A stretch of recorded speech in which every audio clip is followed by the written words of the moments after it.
Bonjour à tous, je suis très heureuse de vous retrouver pour cette web-série consacrée à la conformité légale du site internet.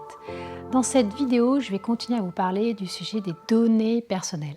Rappelez-vous, je vous ai parlé la fois dernière des 5 principales obligations à respecter en matière de données personnelles pour le site internet. On a vu la fois dernière les 2 premières, informer les internautes de ce que vous faites de leurs données personnelles. Vous vous souvenez la fameuse politique de confidentialité. On a vu aussi que dans certains cas, il faut obtenir le consentement express et préalable des internautes pour certains traitements de données personnelles. Aujourd'hui, je vais vous parler des 3 autres obligations en matière de données personnelles. Respecter les droits des internautes, assurer la sécurité du site internet et avoir un accord écrit de sous-traitance avec les personnes qui peuvent avoir accès aux données du site internet. Alors, passons à la règle numéro 3, respecter les droits des internautes.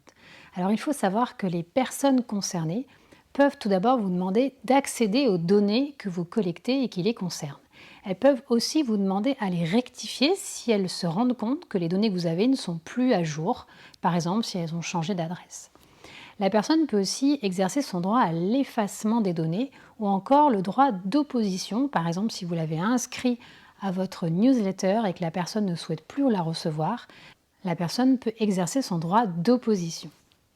L'internaute peut aussi, s'il le souhaite, faire une réclamation à la CNIL si jamais il se rend compte que vous ne respectez pas ses droits ou plus largement les obligations prévues par les textes. 4e obligation à connaître, sécuriser le site internet et sécuriser les données personnelles qui sont collectées via le site internet. En fait, l'objectif, c'est de protéger les données que vous collectez par le biais de votre site contre tout risque de violation éventuelle. Alors sur ce sujet qui est un peu technique, qui concerne la sécurité informatique, je vous invite à aller voir sur le site de la CNIL. Il y a pas mal d'informations gratuites qui sont en libre accès et qui expliquent comment est-ce qu'il faut sécuriser notamment les sites web et protéger les données personnelles.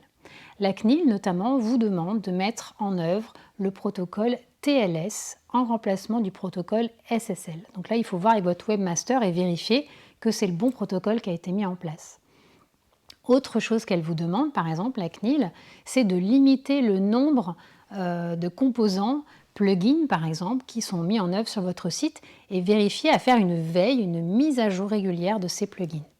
Vérifiez aussi que l'accès à l'interface d'administration du site est limité aux seules personnes autorisées, habilitées et que l'accès n'est pas public à tout le monde. Règle numéro 5, faire signer un accord de sous-traitance obligatoire et écrit à tous les sous-traitants qui peuvent avoir accès aux données personnelles.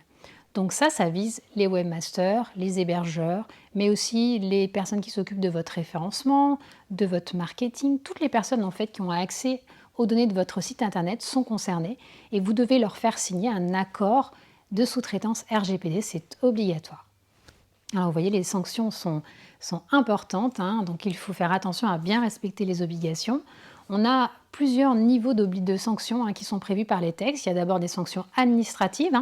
Ça, c'est les sanctions qui peuvent être prononcées par la CNIL en fonction du niveau de violation, plus ou moins élevé, plus ou moins grave. Et vous voyez, la sanction, elle va varier en fonction souvent de votre chiffre d'affaires. Il y a aussi des sanctions financières qui peuvent être prononcées, par exemple si la personne forme une action devant un juge et demande des dommages et intérêts. Et puis il y a des sanctions pénales, il y a un chapitre entier qui est consacré dans notre code pénal français et qui prévoit des peines d'emprisonnement et des amendes lourdes sur certaines obligations, donc non-respect d'obligations en matière de protection des données personnelles. Voilà pour l'essentiel ce qu'il faut retenir sur les données personnelles concernant votre site internet. Dans la prochaine vidéo, je vous parlerai du réflexe juridique numéro 3 à avoir et qui concerne les cookies, les traceurs, vous savez, que vous mettez très souvent sur votre site, par exemple pour mesurer le trafic, donc l'audience de votre site internet ou encore pour faire du marketing. À très bientôt!